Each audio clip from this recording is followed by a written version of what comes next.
ما جايز السلام عليكم. بالنسبة لرئيس الوزراء السوداني، تحياتي لك. قرار هاي الفاجعة اللي طيتنا اياها، شنو هالقرار حياتي؟ عود البارحة قلت ردت عين يبو، قال لك لا تستطيع الدولة ان تنفذ تعيينات للخريجين. هو ده يقصدني؟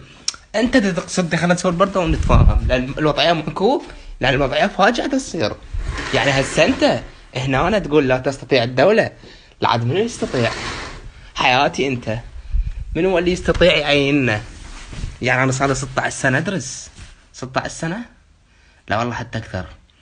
12 سنه بسنتين، 14 باربع سنين، 18 سنه يبو.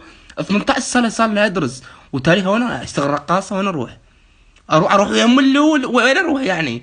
زين انت لو يعني انت لو مبلغنا من زمان كان ما تكمل الدراسه. انا يعني كان رحت استعدت لي مشروع، سخمت، تعلمت صنعه،